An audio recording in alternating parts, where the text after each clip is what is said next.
Prometheus closed her eyes while her Solium brain raced, simulating every upcoming part of the plan. After all, it was her last opportunity to notify her friends of any flaws in the plan.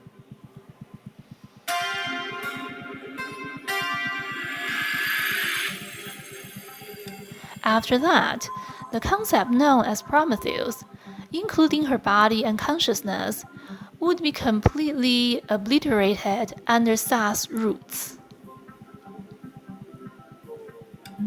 Although that would be the worst-case scenario, she had always judged things by taking the worst into account.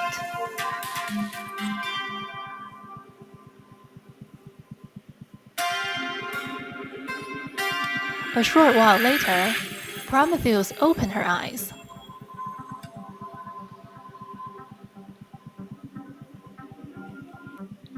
All factors that affect the plan have been considered. Now, let's begin.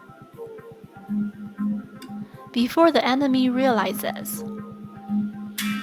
To play against Sa's ability, she told no one about the secret plan. And in doing so, she avoided many meaningless arguments and farewells. Even in her final moments, her face remained expressionless as ever. Now, she understood how May and Miss Zhao felt when they parted ways. However, when fate called for her, she remained calm, indifferent, and unaffected as before.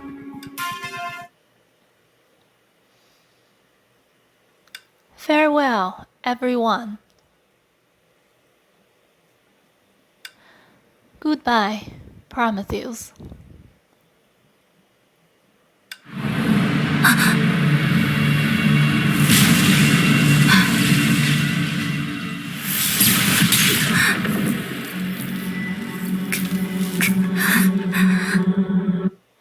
I should have realized. All along, the real enemy was you.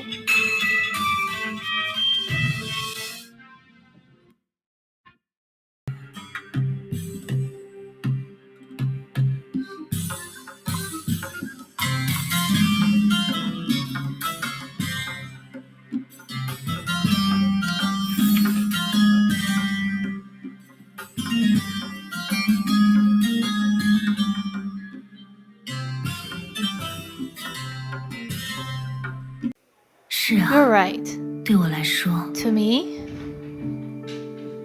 all the stars in the sky are enemies.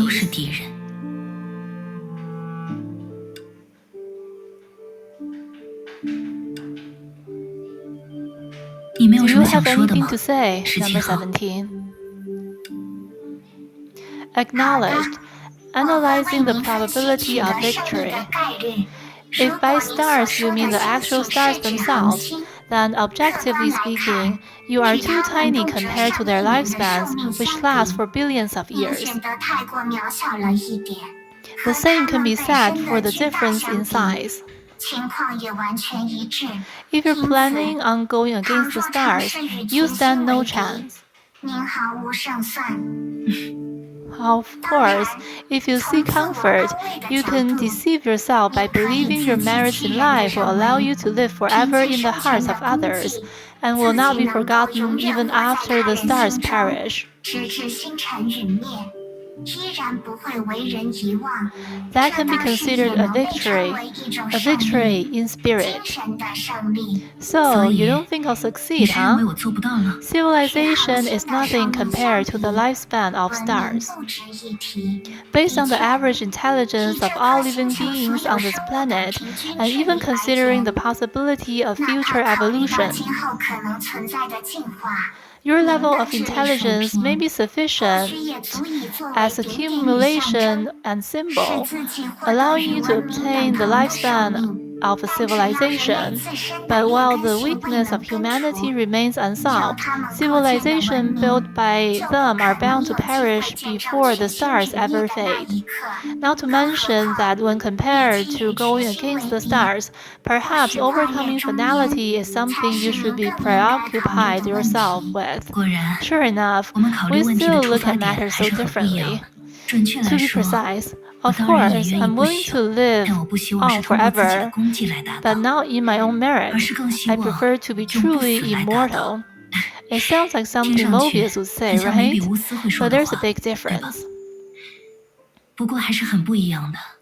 I would rather live on in my own apartment than in the memory of others. Oh, but that's a story for another day. In fact, seeing the stars as my enemy doesn't mean I want to declare war on them, number 17. The most important thing is, if I'm qualified to have this as a goal. Sorry, I don't get it. Of course you don't, but it doesn't matter. You can think about it slowly. Anyway, once I decided to treat the stars as my enemy, of course I had to consider on what basis I was doing so. On what basis? Exactly. Of course, I won't fight them literally, but when I'm certain I'm capable of doing so, that will give me additional motivation to smash through all other obstacles. But you really aren't qualified. Was I also so hurtful when I was being candid? Well, alright, considering this a gift for my assistant, number 17, what gives us the right to stand against the stars? Because under the vast dome of the sky, the past was in the past. With unexpected feelings, the artificial intelligence couldn't recall the doctor's words, no matter how hard she searched her memory modules.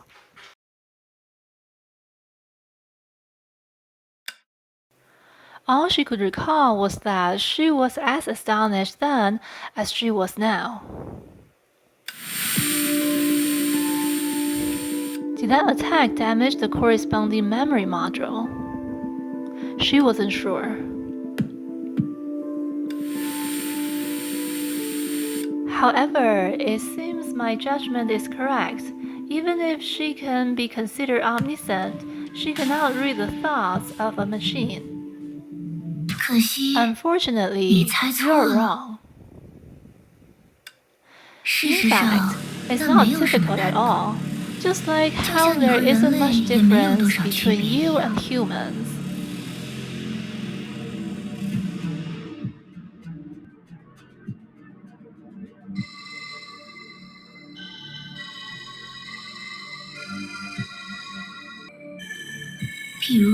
For example, I think you were more sensible in the past.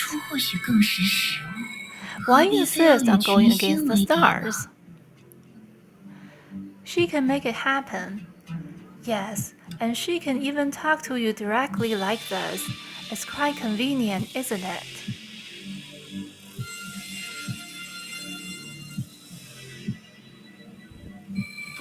But I seldom do this. In our inner conflicts, we created poetry. In our conflicts against others, we created rhetoric. I have always felt that keeping some space between each other is for the best. So, has it always been you? There's no Vita. What I see before me is a legend that covers the sea of quanta beneath its shadow.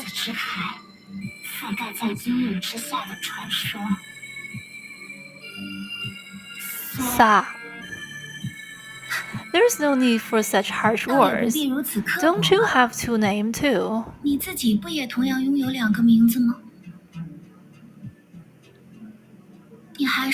can still call me Vita. The V is pronounced by biting lightly on your lower lip, while the Ta, it requires flicking your tongue against your teeth.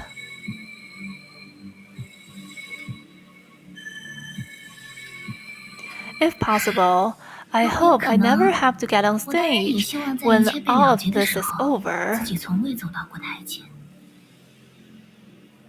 Destruction has always been my duty, not my interest. Of course, the truth is, I've never left the stage. A shame, really. Seems like you're feeling even more confused. Prometheus, you've thought for long enough. Are you sure about using your final moment on calculating and planning? It seems like you didn't learn anything from the doctor's final moment. No, there is nothing I can do right now. The thing that confuses me is very simple. Why are you so weak? Funny how you can say that calmly. In a situation like this, I'm only stating the fact objectively, unless you've been holding back. Otherwise, the strength you displayed earlier is only on par with Miss Dell. That is only temporary. Moreover, it's nothing to be surprised about. Haven't you reached your own judgment earlier? I may not be stronger than my own creation. Even when your creation is providing you with a massive amount of Honkai energy right now, that's impossible. Even if it's just 1% of the cocoon of finality, that's definitely not all you've got right now. Fine, I admit that was a lie, but I'm sorry to say, I'm not obligated to explain. Anyway, even if I reveal everything about myself, you still wouldn't be able to stop me. This is very strange. With the tactic just now, you have the ability to kill us one by one, but if your goal is only to trap us here and perish with the bubble universe, I fail to see the necessity of this timing. Maybe I've already done that. Don't forget that you're all alone right now. Are you sure that your friends are still alive? Don't take things so seriously, it was a joke. When it comes to being killed by me personally, the honors will be all yours. It has to be done. Only then will the sense of punishment be clear. Punishment just for me. In other words, what I'm doing right now is fundamentally different from the others. Or rather, unlike other attempts, this one will pose a real threat to you.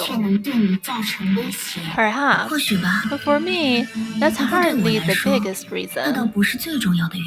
Any intelligent being has a capacity for self-loathing. So, my disgust for thievery always makes me act too impulsively. Then their attempts are actually... No. You're deliberately controlling your thoughts, now that you're certain your mind can be read. It's truly something only an AI is capable of. As for normal people, it would be like that famous trick. If I ask you not to imagine the stars, then they'll actually be the first thing to spring to your mind. However, doesn't that equal giving up completely? Now, how will you convey the rest of your plans to the doctor who has been waiting in the dark until now?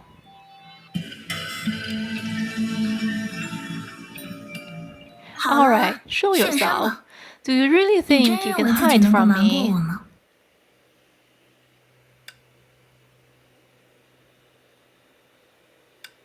Schrödinger. I see you haven't realized. Although she cannot be everywhere at once, she has been dutifully hanging around everyone. Indeed, Her existence is very troublesome in nature. She doesn't exist here, so she can't die here. If she wasn't limited to doing insignificant things, things would probably become much trickier. Insignificant. I must disagree. Taking the stage may be your biggest mistake. Knowing who their enemy is, this is all they need. Even if that enemy is impossible to defeat, they have faced a similar enemy, but not you. I know. Is that Kevin in your memories, right? But Dr. Schrödinger, what do you plan to do now? Will you inform them of the tragedy, or watch your mechanical friend perish first? True, she doesn't care at all. However, the power gap between her and us isn't wide enough to cause despair.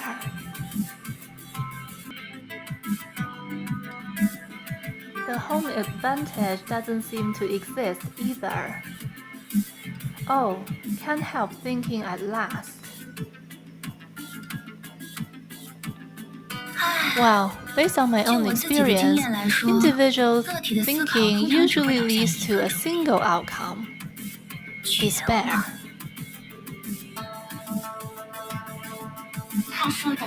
She's not wrong, Dr. Schrödinger.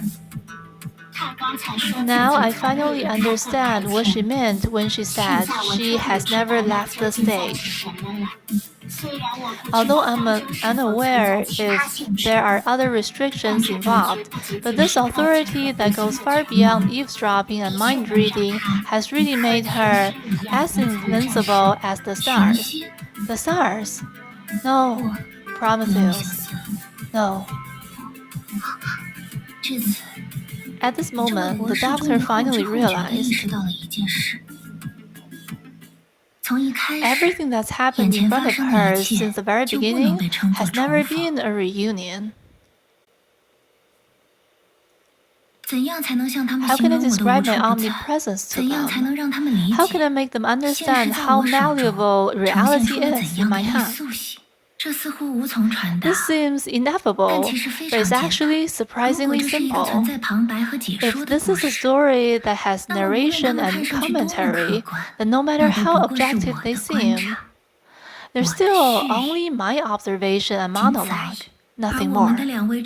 As for our wise friends, they can finally connect all the dots they neglected together.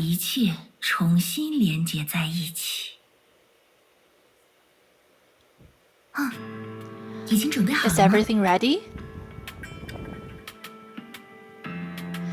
This may have been a coincidence, but the person who had been making honest reminders was being evasive this time.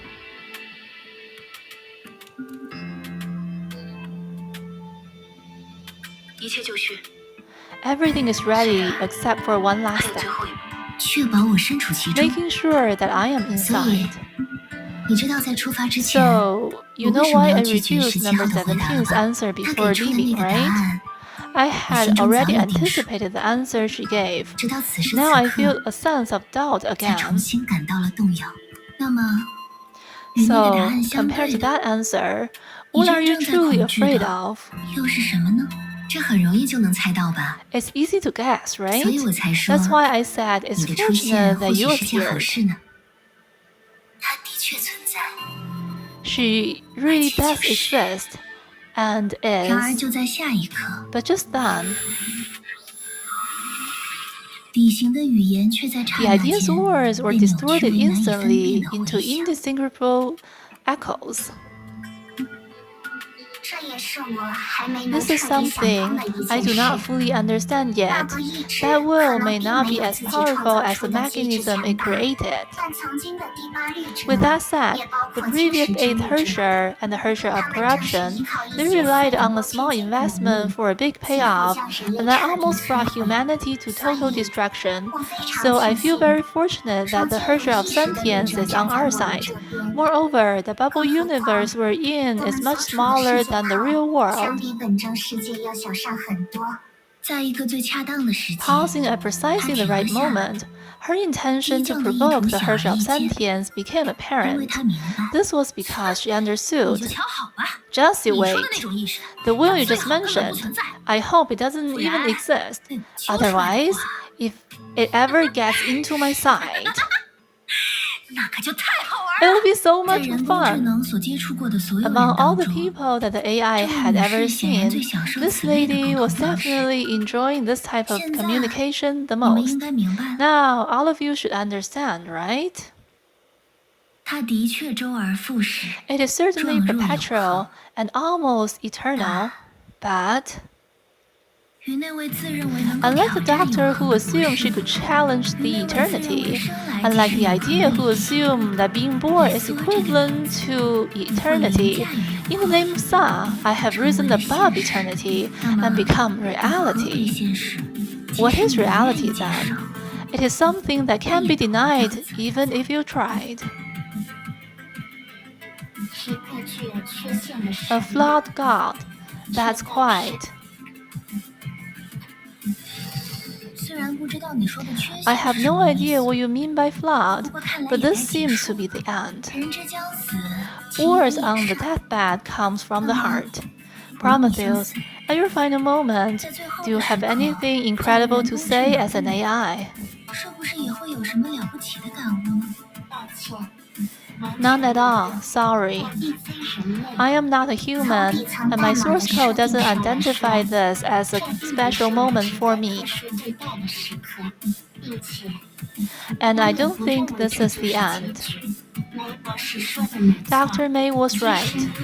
Even as eternity, it isn't possible for you to become our enemy. As you can adjust the projection point to some extent, Dr. Schrödinger, please set off right now to complete my last setup. You don't have to waste any more time here, or even attempt to maintain my existence. All I need you to do is to tell everyone. Stick to the plan and do not adapt it to the situation. In the end, you decided to quit. Prometheus. Please trust me, and them as well. This is our only chance to win. Now I understand. Underneath all that cover, this is your real last resort. The doctor thought to herself. I see. Goodbye, Prometheus. All you have done, I'm honored to have witnessed them. She actually left. Are all your friends that heartless? Sorry, rational. I know it's urgent, but she should at least take a minute to mourn. The room for sentiment and survival is one with rationality. That should be no secret for you. But I don't need to do that anymore. So, can I ask you a question? Sure, but you'll have to answer mine in return. What was Miss Dell's ending like? Nothing special. That's what death is. Pathetic and meaningless. I'm not asking for your opinion. I want to know how she felt. That shouldn't be a secret for you either.